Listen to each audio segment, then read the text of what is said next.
এক গ্রামেতে রাঘব নামের এক লোভী ব্যক্তি থাকতেন। ওনার একটা ছোট ভাই ছিল, তার নাম ছিল রামাইয়া। সে কিন্তু খুব ভালো ছিল। ওনাদের কাছে অনেক সম্পত্তি ছিল। তাদের বাবার মৃত্যুর পরে তারা দুই ভাই ভাবলো সমস্ত সম্পত্তিগুলো তারা দুই ভাগে ভাগ করে নেবে। ভেবেছিল সম্পত্তি সমান ভাগে ভাগ করা হবে, কিন্তু রাঘব বাবু তো লোভী ব্যক্তি ছিলেন। তিনি পুরো সম্পত্তির আনন্দ একাই উপভোগ করতে চাইতেন। যে করেই হোক বাবার পুরো সম্পত্তি আমাকেই নিতে হবে। কল্পনা, তুমি কি বলো? হ্যাঁ গো, তুমি ঠিকই বললে। পুরো সম্পত্তি তো আমাদেরই পাওয়া দরকার। কিছু একটা উপায় ভাবো তো। কাল সকালে আমি সমস্ত গ্রামের লোকেদেরকে পঞ্চায়েতে ডেকেছি। আমি পঞ্চায়েতে কিছু মিথ্যে কথা বলবো আর সম্পত্তি হাসিল করার চেষ্টা করব। তুমি শুধু আমার হ্যাঁতে হ্যাঁ মিলাবে, ঠিক আছে? এইভাবে রাঘব বাবু আর তার স্ত্রী কল্পনা দুজনে কথা বলছিলেন। অন্যদিকে বেচারা রামাইয়া তার স্ত্রী সীতার সাথে এইভাবে কথা বলল। সীতা, বাবার এরকম হঠাৎ করে মৃত্যুতে আমি খুবই দুঃখ পেয়েছি। দেখো, এতে আমরা কি করতে পারি বলো? আমরা তো নিজেরাই জানি না কে কখন আমাদের ছেড়ে চলে যাবে। দেখো, এই সময় মনটাকে শক্ত রাখতে হবে। কালকে তো তোমার দাদা পঞ্চায়েত ডেকেছে, হয়তো সম্পত্তির ভাগাভাগি করতে চায়। দেখো কি হয়। হ্যাঁ, বর্তমানে বাবাও তো এখন বেঁচে নেই। বড়দা এখনই সম্পত্তি ভাগ করে নিতে চাইছে। বাবার সম্পত্তির অর্ধেক অংশ যেটা আমার রয়েছে, আমি কাশি গিয়ে আমার অর্ধেক অংশ সমস্ত তীর্থযাত্রাদের বিলিয়ে দেব। হ্যাঁ, তুমি খুব ভালো কথা বললে। তুমি যেমনটা চাইবে তেমনটাই হবে, তুমি চিন্তা করো না। এইভাবে তারা দুজন স্বামী স্ত্রী মিলে কথা বলছিল। পরের দিন সকাল হতে গ্রামবাসীরা সবাই পঞ্চায়েতে চলে এলো। তখন সেখানে রাঘববাবু বললেন, বাবা যে এত সম্পত্তি করেছে তার জন্য বাবা অনেক পরিশ্রম করেছে। বাবা আমাকে অনেক বিশ্বাস করতেন, কিন্তু বাবা আমার ছোট ভাই রামায়ের ওপরে একদমই বিশ্বাস করতেন না। আমার বাবা বলতেন যে আমার ছোট ছেলে রামাইয়া আমার অবর্তমানে সমস্ত সম্পত্তি নষ্ট করে দেবে। আরে দাদা, আপনি এইসব কি কথা বলছেন? আর ও তো আপনার ভাই, আপনি ওর ব্যাপারে এইসব বলতে পারলেন কি করে বলুন তো? হ্যাঁ, মানচিও একটু সাদাসিধে সরল মনের মানুষ, তাই বলে কেউ বেকার খরচ করবে? আপনার যেমন সম্পত্তিতে অধিকার আছে ওরও রয়েছে, কারণ আপনারা দুই ভাই, তাই বাবার সম্পত্তি দুই ভাগেই ভাগ করা হবে। কিন্তু সর্বপ্রথমে তোমাদের দুজনকে আমার বিশ্বাস অর্জন করতে হবে। আমার বাবার অধিকাংশ সম্পত্তি হচ্ছে চাষের জমি। তিনি এত বছর ধরে ওই জমিতে চাষই করে আসছেন। তুমি যদি সেই জমিতে আমার থেকেও বেশি ফসল ফলাতে পারো, তাহলে তোমাকে আমি অর্ধেক অংশ দিয়ে দেবো। আর যদি না পারো, আমি কিন্তু সমস্ত সম্পত্তি নিয়ে নেব। দেখো দাদা, আমি তোমার কথাতে রাজি। তুমি আমাকে বলে দাও যে আমি কি চাষ করব। দেখ, তুই কি ফসল চাষ করবি সেটা তোর ব্যাপার, তাতে আমার কোনো যায় আসে না। আমি শুধু দেখবো যে তুই আমার থেকে বেশি ফসল ফলাতে পারলি কিনা, ব্যাস, আর কিছু না। কিন্তু দাদা, আমরা যে চাষ করব, আমাদের কাছে তো জমি নেই। আপনি একটা জমি দিন, তাতেই আমরা চাষ করব। দেখো, আমি কোনো জমি টমি দিতে পারবো না। তোমরা কিসে চাষ করবে সেটা তোমাদের ব্যাপার, তোমরা দেখে নাও। তোমরা যে করেই হোক কোনো না কোনো ব্যবস্থা করে অন্তত চাষ করো। অন্যদিকে আমিও চাষ করছি। আমাদের দু ভাইয়ের মধ্যে যে বেশি ফসল ফলাতে পারবে তার সমস্ত সম্পত্তি হয়ে যাবে। এই রকম বলে রাঘব বাবু তো সেখান থেকে চলে যান। এইদিকে রামাইয়া আর তার স্ত্রী বুঝতে পারছিল না তারা কি করবে, খুব চিন্তার মধ্যে পড়ে যায়। সীতা, আমার মনে হয় দাদা আমাদের সাথে জেনে শুনে এরকম ব্যবহার করছে। হ্যাঁ গো, তুমি ঠিকই বললে, কিন্তু এখন আর ওইসব বিষয়ে ভেবে তো লাভ নেই। আমাদের যখন কৃষিকাজ করতে হবে তার জন্য তো জমি দরকার, কিন্তু এখন জমি কোথা থেকে পাবো বলো তো? দেখো সীতা, আমার অনেক বন্ধু আছে যাদের কাছে চাষের জমি আছে। তাদেরকে গিয়ে বলবো, ভাই চাষ করবো, 1 কাঠা 2 কাঠা অন্তত জমি দে। এমনকি তাদেরকে এটাও বলবো, চাষ করা হয়ে গেলে তোদের জমি তোদেরকে ফিরিয়ে দেবো। এইভাবে রামাইয়া ভাবলো সে তার কোনো একটা বন্ধুর কাছে যাবে। তারপরে সে তার খুব ভালো বন্ধু গিরির কাছে গেল। তাকে গিয়ে বলল, আরে রামাইয়া, শুনলাম নাকি তোদের দু ভাইয়ের ঝগড়া পঞ্চায়েত পর্যন্ত পৌঁছে গেছে। হ্যাঁ ভাই গিরি, তুই ঠিকই শুনেছিস। আমি চাষ করতে চাই। আমার দাদাকে আমি প্রমাণ করে দিতে চাই যে আমিও ভালো চাষি। আমি এটা প্রমাণ করতে চাই আমিও আমার দাদার থেকে কোনো অংশে কম না। কিন্তু ভাই, তুই তো জানিস যে আমার কাছে কোনো জমি নেই। তোর কাছে তো এতগুলো জমি রয়েছে। তুই যদি কিছু কাটা জমি আমাকে দিতিস, আমি তোকে চাষ করে ফিরিয়ে দিতাম। তুই যদি লাভ চাস, পুরো লাভটাই তুই রেখে দে, কিন্তু আমাকে অন্তত জমি দে। আমি শুধু প্রমাণ করতে চাই যে আমি আমার দাদার থেকে কোনো অংশেই কম না। দেখ ভাই রামাইয়া, তোকে জমি দিতে আমার কোনো আপত্তি নেই, কিন্তু তোর বড়দা যদি একবার জানতে পেরে যায় তাহলে তো আমার রক্ষে নেই। এমনিতেই তোর বড়দা হচ্ছে আমাদের গ্রামের গ্রাম প্রধান। তুই তো জানিস তোর দাদা কেমন লোক। শুধু শুধু তোকে জমি দিয়ে আমি বিপদে কেন পড়বো বল? তোদের ঝামেলা তোরাই দেখ। এইভাবে গিরি কিন্তু রামাইয়াকে সাহায্য করলো না।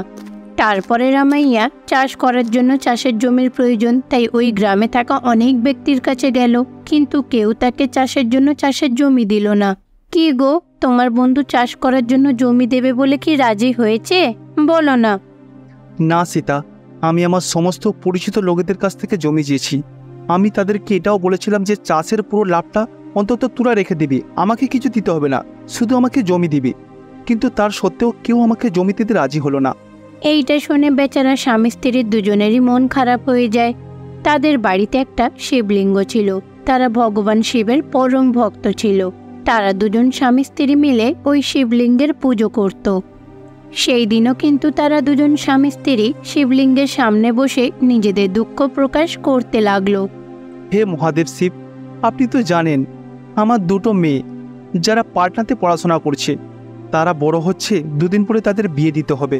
দুটো মেয়ের বিয়ে দিতে কত খরচা আপনি তো সবই জানেন। তাদের বিয়ের জন্য অন্তত ওই সম্পত্তিগুলো তো আমার প্রয়োজন মহাদেব শিব। এই রকম বলে বেচারা রামাইয়া শিবলিঙ্গের সামনে বসে কাঁদতে লাগলো। সীতা তার স্বামীকে সান্ত্বনা দেওয়ার চেষ্টা করলো। ঠিক এরই মাঝে শিবলিঙ্গের ভেতর থেকে একটা উজ্জ্বল আলোক রশ্মি দেখা গেল। এইটা দেখে তারা দুজনে তো অবাক হয়ে যায়। তারপরে সঙ্গে সঙ্গে ভগবান শিব স্বয়ং সেখানে হাজির হলেন। দেখো রামাইয়া, আমি তোমার কষ্ট অনুভব করতে পারছি। আমি এটাও জানি রামাইয়া যে তোমার সাথে অন্যায় হচ্ছে। হ্যাঁ স্বামী, অন্তত নিজেকে প্রমাণ করার জন্য আমার কাছে কোনো জমি নেই। অন্যদিকে দাদা চাষের কাজ শুরু করে দিয়েছে, কিন্তু এখনো পর্যন্ত আমি চাষের জন্য কোনো জমি খুঁজে পাচ্ছি না। আমি সময় মতো যদি না বেশি ফসল ফলাতে পারি, তাহলে আমার বড়দার সমস্ত সম্পত্তি আমার নিয়ে নেবে। আরে রামাইয়া, তোমার কাছে জমি নেই তো কি হয়েছে? তোমার তো এত বড় বাড়ি রয়েছে, তুমি তোমার বাড়ির মধ্যেই চাষের কাজ শুরু করো, এতে তোমার কোনো অসুবিধা হবে না। কিন্তু স্বামী, আপনি এটা কি বলছেন? বাড়িতে কৃষিকাজ করব কি করে? দেখো, আমার ভক্তি এবং শ্রদ্ধা দিয়ে এই বাড়ির মধ্যে চাষ করো, তারপর আমার উপরে বিশ্বাস রাখো, তারপর সবকিছু আমি নিজেই দেখে নেব। আমি তোমাদের সাথে থেকে অবশ্যই তোমাদের দুজনকে জিতাবো, চিন্তা করো না। এই রকম বলে ভগবান শিব সেখান থেকে উধাও হয়ে যান। যেহেতু ভগবান শিব স্বয়ং নিজে এসে তাদেরকে বলেছেন বাড়িতে কৃষিকাজ করতে, তাই তারা দুজন স্বামী স্ত্রী এই কাজের জন্য লেগে পড়ল। চাষের কাজ শুরু করার আগে সবার আগে মাটিটাকে উর্বর করে নিল, তারপরে মাটিতে জল দিল। আজকাল বাজারেতে পেঁয়াজের দাম অনেক সীতা, সেজন্য আমি চিন্তা করছিলাম এখানে পেঁয়াজের চাষ করব, বুঝেছো? সেই সব তো ঠিক আছে, কিন্তু বাড়ির ভেতরে চাষবাস করব কি করে? বাড়ির ভেতরে সূর্যের আলো, হাওয়া বাতাস কিছুই তো ঢোকে না। দেখো সীতা, আমি এসব কিছু জানি না। আমার মহাদেব শিব আমাকে এখানে চাষ করতে বলেছে, তার আদেশ অনুসারেই আমি এখানে চাষ করছি, বাকি আমি আর কিছুই জানি না। তারপরে রামাইয়া ওই জায়গাতে পেঁয়াজের ফসল লাগাতে শুরু করে দিল। হে ভগবান শিব, আমি আপনার কথা মতোই চাষ শুরু করে দিয়েছি, এবার সবকিছু আপনার ওপর নির্ভর করছে। এইভাবে রামাইয়া বলল। ওই শিবলিঙ্গ থেকে কিন্তু সূর্যের কিরণ আর হাওয়া বাতাস সবকিছু বেরোতে লাগলো। ভগবান শিব ফসল চাষ করার জন্য যেমন আবহাওয়ার প্রয়োজন, সেখানে তেমন পরিস্থিতি গড়ে তুললেন। এইটা দেখে তারা দুজন স্বামী স্ত্রী একেবারে আশ্চর্য হয়ে যায়। দেখলে সীতা, ভগবান শিবের ওপরে বিশ্বাস রেখে আমি চাষ করেছিলাম, ভগবান শিব আমাদেরকে রক্ষা করছে। এখানে আলো বাতাস হাওয়া সব কিছুই পাচ্ছি। যেমন একটা বাইরের জমিতে চাষ করলে আলো বাতাস হাওয়া সব কিছু পাওয়া যায়, এখানেও পাওয়া যাচ্ছে, তাই না? হ্যাঁ, তুমি ঠিকই বলেছ, কিন্তু চাষ করার জন্য তো অনেক জলের প্রয়োজন। জল কোথায় থেকে পাবো? বাড়িতে তো এত জল নেই। ভগবান শিব যদি সূর্যের আলো এবং বাতাস দিতে পারে, তাহলে জলটাও সেই দেবে, তুমি নিশ্চিন্তে থেকো সীতা। রামাইয়ার এমন কথা শুনে সঙ্গে সঙ্গে শিবলিঙ্গ থেকে গঙ্গার জল বেরোতে লাগলো। সেই জলগুলো রামাইয়া তার চাষের জমির জন্য ব্যবহার করতে লাগলো। এইভাবেই রামাইয়া কিন্তু তার বাড়িতে পেঁয়াজ চাষ করতে লাগলো। অন্যদিকে রাঘববাবু কড়া রোদ্দুরে তার চাষের জমিতে চাষ করছিলেন। এইভাবে কিছু মাস কেটে যায়। এইদিকে রাঘববাবু তার চাষ করা পেঁয়াজগুলোকে ট্রাক্টরে ভরে নিয়ে বাজারে গেলেন ডিলারদেরকে বিক্রি করার জন্যে। আমি এই প্রতিযোগিতা জিতে নিয়েছি, আপনি তো জানেন যে আমার ছোট ভাইয়ের কাছে কোনো জমি নেই, ও আমার থেকে মোকাবেলা করবে কি করে? ঠিক তখনই রামাইয়া তার চাষ করা পেঁয়াজগুলো একটা বড় লরিতে ভরে নিয়ে সেখানে চলে এলো। এইটা দেখে রাঘববাবু আর তার স্ত্রী কল্পনা তো অবাক হয়ে যান। না দাদা, এরকম চিন্তা করো না, আমিও চাষ করেছি। হয়তো আমি তোমার মতো খোলা মাঠে চাষ করিনি, কিন্তু আমি আমার বাড়ির ভেতরেই চাষ করেছি। আর দেখো, আমি এই পেঁয়াজের ফসল ফলিয়েছি। এইদিকে রামাইয়া যে পেঁয়াজগুলো চাষ করেছিল সেইগুলো বাজারের ডিলারকে বিক্রি করলো। ওই ব্যবসায়ী কিন্তু রাঘববাবুর চাষ করা পেঁয়াজগুলোর থেকে রামাইয়ার চাষ করা পেঁয়াজগুলো কিন্তু ওনার বেশি পছন্দ হলো। সেই জন্য ওই ব্যবসায়ী রামাইয়াকে তার পেঁয়াজের জন্য অধিক টাকা দিলেন। দেখো দাদা, তুমি যে প্রতিযোগিতায় হেরে গেছো তার জন্য আফসোস করো না। আমি তোমার পুরো সম্পত্তি নেব না, আমি শুধুমাত্র আমার অংশটুকুই নেব, যেটা আমার প্রাপ্য। এইভাবে রাঘববাবু নিজের ভুল বুঝতে পারল। তারপরে তিনি সম্পত্তির অর্ধেক অংশ রামাইয়াকে দিয়ে দিলেন। এইভাবে ভগবান শিবের ভক্ত রামাইয়া বাড়িতেই পেঁয়াজ চাষ করে প্রতিযোগিতা জিতে নিল। কৈলাসে মাতা পার্বতী তার ফুলের বাগানে গিয়ে ফুলগুলো দেখাশোনা করছিলেন। এইদিকে গণেশ কৈলাসে বসে বেদপাঠ করছিলেন। অন্যদিকে মহাদেব শিব ধ্যানে বসেছিলেন। হঠাৎ করে ভগবান গণেশের কিছু একটা মনে পড়ে যায়। তিনি ছুটে মাতা পার্বতীর কাছে গেলেন। সেই সময় মাতা পার্বতী ফুলের বাগানে ফুলগুলোকে দেখছিলেন। আরে বাবা বিনায়ক, কি ব্যাপার, হঠাৎ করে এখানে এলে? কিছু বলবে নাকি? হ্যাঁ মা, তোমায় একটা গুরুত্বপূর্ণ কথা বলতে এসেছি। মা, আজকে তো এই মাসের 15 তারিখ হয়ে গেল, আর কিছুদিন পরে ভাই কার্তিকের জন্মদিন আসছে। এই কথাটাই তোমাকে মনে করাতে আমি এখানে এলাম। হ্যাঁ রে বাবা, তুই তো ভালো কথা মনে করিয়ে দিলি। মা, আমার খুব ইচ্ছা এবারে আমরা সহ পরিবারে মিলে কার্তিকের জন্মদিনটা ধুমধামে পালন করব। এখন তো ভাই কৈলাসে নেই, ও তো গেছে ভূলোকে ভক্তকে সাহায্য করতে। ওর কৈলাসে ফিরে আসার আগে পুরো কৈলাসটাকে ভালো করে সাজিয়ে নেব আমরা। তুমি কি বলো মা? এইভাবে ভগবান গণেশ তার মাকে বলল যে কার্তিকের জন্মদিনটা পালন করতে হবে। এরই মাঝে কার্তিক কিন্তু কৈলাসে চলে আসে। মা, বাবা, তোমরা সবাই কোথায় গো? সবার আগে কার্তিক কৈলাসে পৌঁছে তার পিতাশ্রীর কাছে গেলেন। উনি ধ্যানে থাকা সত্ত্বেও ওনাকে প্রণাম করলেন। আরে বাবা কার্তিক, তুমি চলে এসেছো? তুমি তোমার ভক্তকে বাঁচাতে পেরেছিলে তো? সে খুশি তো? হ্যাঁ বাবা, যতদিন তোমার আর মায়ের আশীর্বাদ আমার সঙ্গে রয়েছে আমি সহজেই ভক্তদের সাহায্য করতে পারবো। ভক্তরা এখন অনেক খুশিতে রয়েছে। এইভাবে ভগবান শিব কার্তিকের সাথে কথা বলছিলেন। অন্যদিক থেকে মাতা পার্বতী আর গণেশ এই সব কিছু দেখছিলেন। তারা দূরে দাঁড়িয়ে দেখছিলেন আর ভাবলেন, আরে বিনায়ক, আমরা তো ভেবেছিলাম কার্তিককে কিছু না জানিয়েই ওর জন্মদিনটা পালন করব, কিন্তু ও তো এখন চলে এলো কৈলাসে। এখন কি করা যায়? হ্যাঁ মা, কিছু একটা করতে হবে। ভাই যাতে না জানতে পারে যে ওর জন্মদিনের জন্য এত কিছু প্ল্যান করে রেখেছি। কিছু একটা করো মা, ওকে এখান থেকে পাঠাতে হবে, বুঝতে পারলে? এইভাবে মাতা পার্বতী আর গণেশ কথাবার্তা বলে ভগবান শিবের কাছে এলো।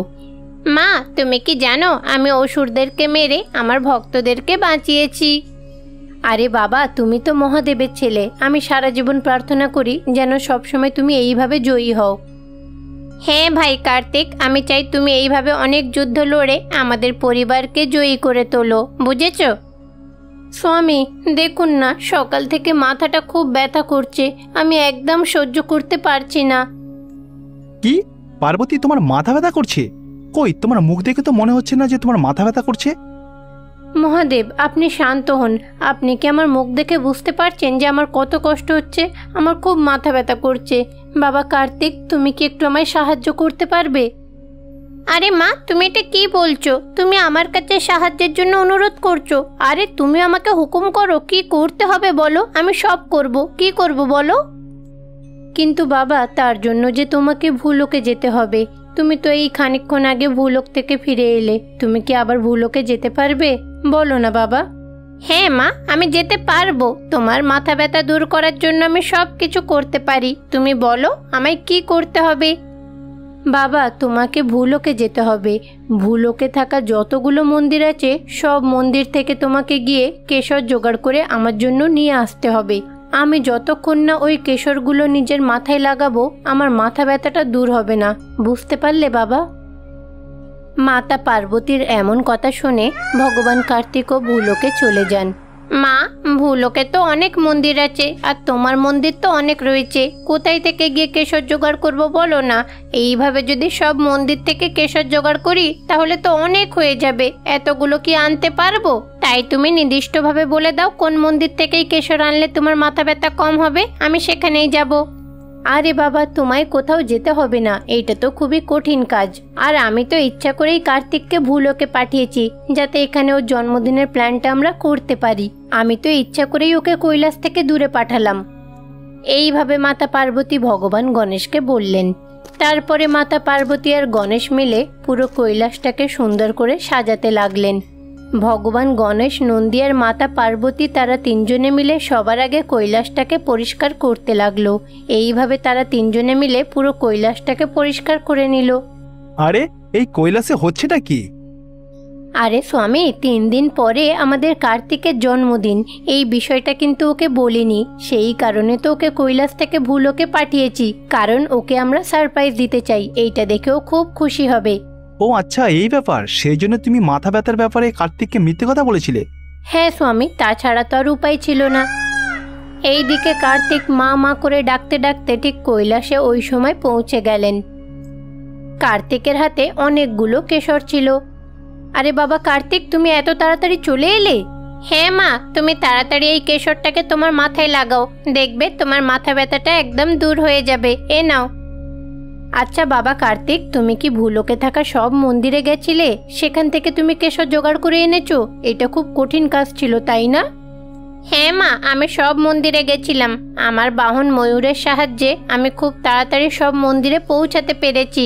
তারপরে দ্রুত সব মন্দির থেকে কেশরগুলো জোগাড় করে তোমার কাছে নিয়ে এলাম। এ নাও, তুমি তাড়াতাড়ি এটা মাথায় লাগাও মা, দেখবে তোমার মাথা ব্যথা খুব তাড়াতাড়ি দূর হয়ে যাবে। কার্তিকের এমন কথা শুনে ভগবান শিব সব কেশরগুলো নিয়ে মাতা পার্বতীর মাথায় লাগিয়ে দিলেন। এইদিকে ভগবান কার্তিক নিজের রুমে গেল বিশ্রাম করার জন্যে। আরে মা, তুমি কি ভেবেছিলে ভাই কার্তিককে কাজের মধ্যে রাখবে, সে দেরি করে আসবে? কিন্তু দেখলে ওর কাছে কোনো কাজই কঠিন না, সব কাজও কয়েক সেকেন্ডের মধ্যে করতে পারে। স্বামী, এখন আপনিই কিছু করুন, কার্তিককে ভুলোকে পাঠান, না হলে কৈলাসে আমরা কিছুই আয়োজন করতে পারবো না। আপনি যদি কার্তিককে কোনো আদেশ দেন ও কিন্তু না করবে না, আপনি ওকে বলুন না স্বামী। মাতা পার্বতীর এমন কথা শুনে ভগবান শিব তখন কার্তিকের কাছে চলে যান। আরে বাবা কার্তিক, আমার দ্বারা খুব বড় একটা ভুল হয়ে গেছে। আরে বাবা, তুমি এমন কি ভুল করেছো? বাবা কার্তিক, সকাল থেকে আমি আমার ডামরুটাকে খুঁজে পাচ্ছি না। আমার মনে হচ্ছে আমার ডামরুটা কেউ চুরি করে নিয়ে চলে গেছে। আমি নিশ্চিত যে আমার ডামরু নিশ্চয়ই কোনো অসুর চুরি করে নিয়ে চলে গেছে। তুমি এখনই পৃথিবীতে যাও আর আমার ডামরুটাকে খুঁজে আনো। তুমি এটা পারবে তো? হ্যাঁ বাবা, ঠিক আছে, আমি এক্ষুনি ভুলোকে গিয়ে ডামরুটা খুঁজে আনবো। ভগবান কার্তিক তখন ডামরুটা খোঁজার জন্য ভুলোকে চলে যান। আরে কার্তিক তো আবার ভুলোকে চলে গেল। স্বামী, আপনি ওকে কি কাজ দিয়েছেন বলুন তো? ও তো খুব ক্লান্ত হয়ে পড়বে। আমি কার্তিককে বলেছি যে আমার ডামরুটা হারিয়ে গেছে, সেটাই ও পৃথিবীতে খুঁজতে যাচ্ছে। আরে বাবা, কার্তিককে কোনো কাজ দিলে সে তো কয়েক মিনিটের মধ্যে করে দেয়, আর তুমি ওকে যে কাজটা দিয়েছো সেটাও দেখবে ও খুব তাড়াতাড়ি করে দেবে, এক্ষুনি চলে আসবে আবার। আরে বাবা বিনায়ক, আমার ডামরু আমার কাছেই রয়েছে, আমি তোকে মিথ্যে কথা বলেছি। কার্তিক ততক্ষণ কৈলাসে ফিরবে না যতক্ষণ না আমি ওকে আমার ডামরুটাকে দেখাচ্ছি। ততক্ষণে তোমরা সমস্ত ব্যবস্থা শুরু করে দাও, ঠিক আছে? যেই ভগবান শিব এটা বললেন, তারপরেই ভগবান গণেশ আর মাতা পার্বতী কৈলাসটা পরিষ্কার করে সেটাকে সাজানোর কাজে লেগে পড়েন। তারপরে ভগবান গণেশ বাগান থেকে কিছু ফুল তুলে এনে পুরো কৈলাসটাকে সাজাতে লাগলেন। আরে বাবা গণেশ, পুরো কৈলাসটা তো ফুল দিয়ে সাজানো হয়ে গেল। আজ অর্ধেক কাজ হয়েছে, এখন বিশ্রাম নাও, কাল বাকি কাজটা করা হবে। এইভাবে তারা সবাই পুরো কৈলাসটাকে সাজাতে গিয়ে ক্লান্ত হয়ে পড়ে। তারপরে মাতা পার্বতী আর ভগবান গণেশ যে যার নিজের ঘরে গিয়ে একটু ঘুমিয়ে পড়েন। পরের দিন সকালে তারা তাড়াতাড়ি ঘুম থেকে উঠে কার্তিকের জন্য লাড্ডু, কেক সবকিছু তৈরি করতে লাগলেন। মা, তুমি ভাইয়ের জন্য কি লাড্ডু আর কি কেক তৈরি করছো বলো তো? আরে বাবা, আমি ওই লাড্ডু আর কেক তৈরি করব যেগুলো তুমি পছন্দ করো, কারণ তুমি যেগুলো পছন্দ করো সেইগুলো কার্তিকও খেতে পছন্দ করে, আর তোমার বাবাও কিন্তু সেইগুলো খেতে পছন্দ করে। মা, তুমি একা এতগুলো লাড্ডু তৈরি করবে, অনেক সময় লাগবে, চলো আমিও তোমাকে সাহায্য করি। এইভাবে গণেশও তার মাতাকে লাড্ডু তৈরি করার কাজে সাহায্য করতে লাগলো। এইভাবে খানিকক্ষণের মধ্যে তারা দুজনে অনেক লাড্ডু তৈরি করে ফেলে। খানিকক্ষণ পরে মাতা পার্বতীর মাথায় একটা বুদ্ধি এলো। স্বামী, এবারে কার্তিককে জন্মদিনে একটা হাতিয়ার দিয়ে আশীর্বাদ করলে কেমন হয়? সব সময় বাচ্চাটা যুদ্ধ করে, ওর সঙ্গে এটা থাকলে ভালো হবে। হ্যাঁ দেবী, ওর অবশ্যই একটা হাতিয়ারের দরকার। হ্যাঁ ঠিক আছে, আমাকে একটু সময় দিন, আমি হাতিয়ার তৈরি করে আনছি, বেশি সময় লাগবে না।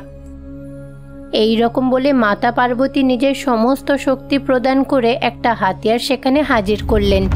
ওই হাতিয়ারটার নাম ছিল ভেল। মাতা পার্বতী সেই হাতিয়ারটাকে একটা গাছের তলায় লুকিয়ে রাখলো। জন্মদিনের সবকিছু আয়োজন হয়ে যাওয়াতে এইটা দেখে সবাই খুব খুশি হলেন। তারপরে ভগবান শিব নিজের ডামরুটা কার্তিকের সামনে ফেলে দিলেন। কার্তিক ওই ডামরুটা পেয়ে খুব খুশি হলেন। তারপরে ডামরুটা সঙ্গে করে নিয়ে তিনি কৈলাসে ফিরে এলেন। কিন্তু কৈলাসটাকে এত সাজানো দেখে তিনি তো অবাক হয়ে যান। আরে, কৈলাসে কি কোনো উৎসব হচ্ছে নাকি? এত সুন্দর করে সাজিয়েছে কেন? এই রকম বলে কার্তিক তার পিতাশ্রীর কাছে এসে ওনাকে ডামরুটা দিয়ে দিলেন। ঠিক তখনই মাতা পার্বতী আর ভগবান গণেশ কার্তিকের কাছে এসে তাকে বলেন, তোমাকে জন্মদিনের অনেক অনেক শুভেচ্ছা। জন্মদিনের শুভেচ্ছা ভাই, সারা জীবন তোমাকে এইভাবে যেন শুভেচ্ছা দিতে পারি, এই কামনাটাই করি। ভগবান কার্তিক এইটা দেখে অবাক হয়ে গেলেন যে কৈলাসে থাকা সবাই তাকে জন্মদিনের জন্য শুভকামনা করছেন। তারপরে সবাই নিজের হাতে থাকা ফুলগুলো নিয়ে কার্তিককে দিলেন। ভগবান কার্তিক এইটা দেখে খুব খুশি হলেন। অন্যদিকে মাতা পার্বতী ওই ভেল হাতিয়ারটা নিয়ে কার্তিককে উপহার হিসাবে দিলেন। মাতা পার্বতী এইটাকে তৈরি করতে অনেক পরিশ্রম করেন। ভগবান কার্তিকও ওই হাতিয়ারটা পেয়ে খুবই প্রসন্ন হলেন। মা, তোমাকে অসংখ্য ধন্যবাদ, এই হাতিয়ারটা খুব ভালো হয়েছে, এইটা আমার খুব পছন্দ হয়েছে, আমি এটা দেখে খুব খুশি হয়েছি। আরে বাবা থামো, আরো অনেক কিছু রয়েছে, তোমার জন্য কেক লাড্ডু তৈরি করেছি, চলো সেইগুলো খাবে চলো। কিন্তু মা, তার আগে একটা গুরুত্বপূর্ণ কাজ করতে হবে। এই রকম বলে ভগবান কার্তিক মাতা পার্বতী আর মহাদেব শিবের পায়ে শুয়ে পড়ে ওনাদেরকে প্রণাম করলেন। ওনারাও ওনাকে আশীর্বাদ করেন। তারপরে মাতা পার্বতী নিজের হাতে তৈরি করা কেক কার্তিককে খাওয়ালেন। কার্তিক খুব খুশি হলেন। এইভাবে পুরো শিব পরিবারে মিলে কার্তিকের জন্মদিন ভালো করে পালন করলেন।